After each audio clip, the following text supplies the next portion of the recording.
Greetings YouTube and welcome to the Dragon Network. In today's video, as you can tell by the bat, we're going to be talking Card of Vanguard. In particular, I'm going to be giving you guys a deck profile, but it's not going to be on my Narukami. Instead, it's going to be on something I just actually picked up a couple days ago off of my friend because he was getting rid of this deck because Revengers are coming out and he wants to build a deck. So what was the point of keeping this if he was going to get Revengers? And the deck I'm talking about is Shadow Paladins. So yeah, I ended up trading off my Fire Fists.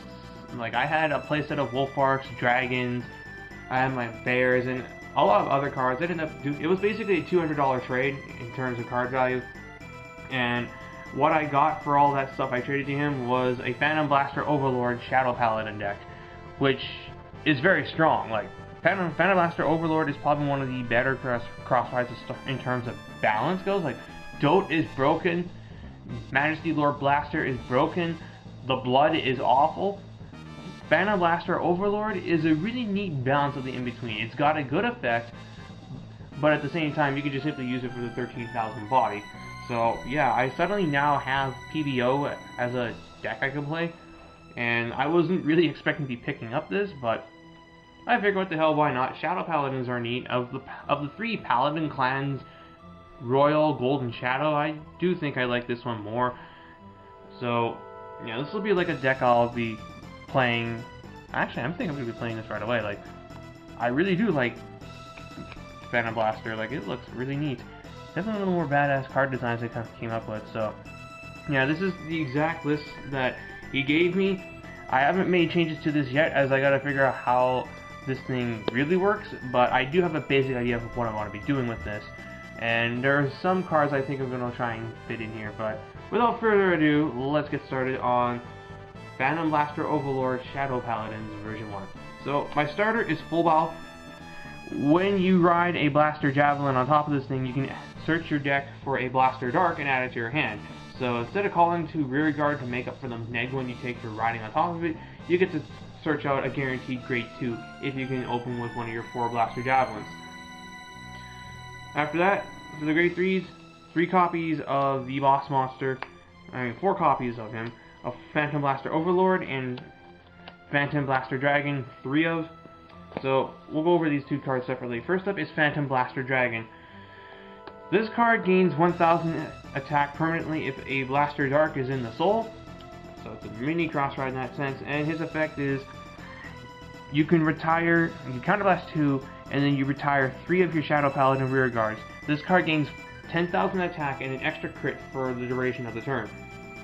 To be honest, I don't really like the effect, as you're giving up 3 cards to just make a giant swing that your opponent is probably going to block, i.e. with a perfect guard, or just Law Shield, and it's just a gigantic minus. But this guy is here for his ability to be cross-ridden into Phantom Blaster Overlord, who has basically the same effect but a much better cost. Instead of retiring 3 units, you're counterblasting 2 and discarding a Phantom Blaster Overlord from your hand on attack declaration to give it 10,000 more power and extra crit. Plus, he's a cross ride, so he'll be swinging for potentially 23,000 through his effect total. And yeah, this is what you call a Persona Blast, where you discard a unit of the same name from your hand to perform an ability.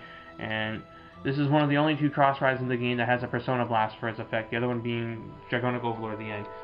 But this is your win condition. You get to this thing, you just sit on it and you swing. I don't know how frequently I'm going to be able to bring up his Persona Blast effect, but it does sound a lot better than this, and it's definitely a much stronger Persona Blast than, say, the Blood. And that's for the grade 3s. So rounding up the deck would be our grade 2s. 4 copies of Blaster Dark. This is the Dark counterpart to what was basically the Dark Magician of Vanguard's first season, Blaster Blade. When you ride this to Vanguard, you can counterblast 2 to retire a rear guard on your opponent's side of the field. And if a Blaster Javelin is in the soul, it becomes a 10,000.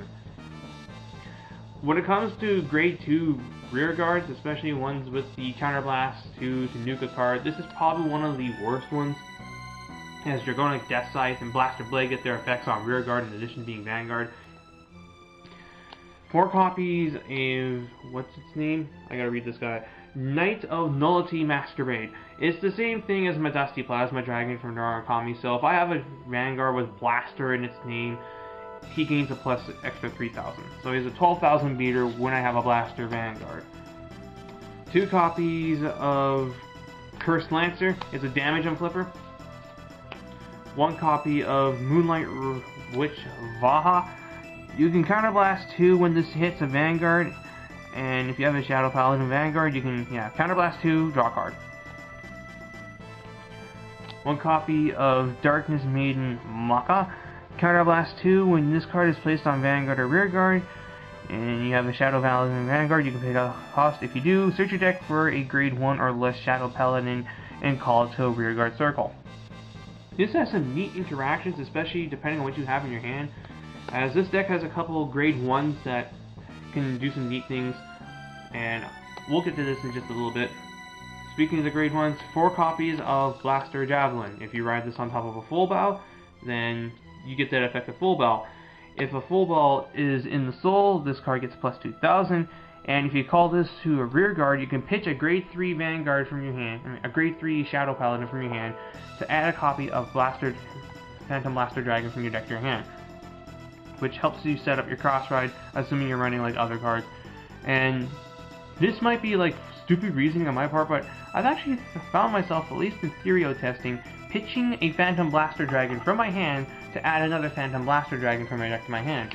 Seems unnecessary, but my theory behind it is I'm thinning out my deck by 1 card. I'm reducing my chances of dead drawing a Phantom Blaster Dragon when I don't need it, and it just lets me get 1 card closer to my triggers. Maybe this is not the right way to be using this card, but that's just something that I noticed when I was mucking around.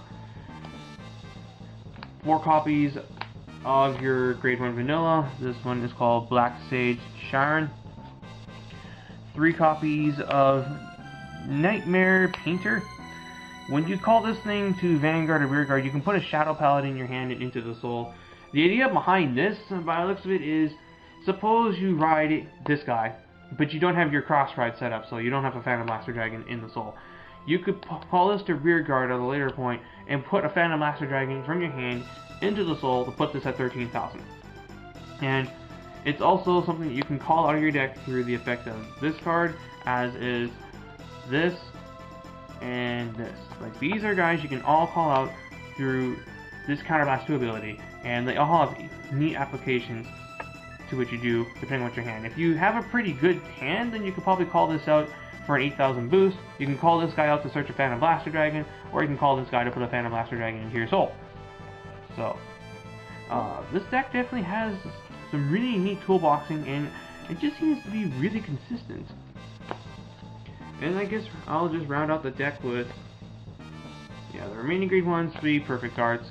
I need to get a 4th one. And after that, triggers. This is your standard ratio of 8 crits, 4 heal, 4 draw. And that's it for this deck profile of my Shadow Paladins. This is just version 1. Again, I just picked this up maybe a few days ago, and it has not changed at all from what my friend traded me. There are some things I think I am going to try and fit in. I just have to pick up Shadow Paladin cards. And then I guess this also opens the doors for me to play things like Revengers when they come out. I don't know when they're going to come out, and they're definitely not going to be on my first list of things to do, because, let's be honest, you guys know what deck I'm going to try and go for when it becomes legal. In fact, this trial deck is coming up this weekend, Eradicators. Oh, sorry about that. There's a cold going around, making people cough. But, yeah. So, hope you guys enjoyed this, and we'll see what happens from here on out. I'm also definitely going to try and pick up where I left off with the How to Vanguard series. I don't know what you guys would like to see next. I know critical just triggers in general, those are something I do plan on covering in a video, and after that, it's just kind of open in the air. Like, what do you guys want to see for How to Vanguard episodes? I'm definitely open to ideas or just questions you guys have, and then I can make a video that answers those questions. That being said, thank you guys for watching. Until the next time, this is Albus TGS, jacking out.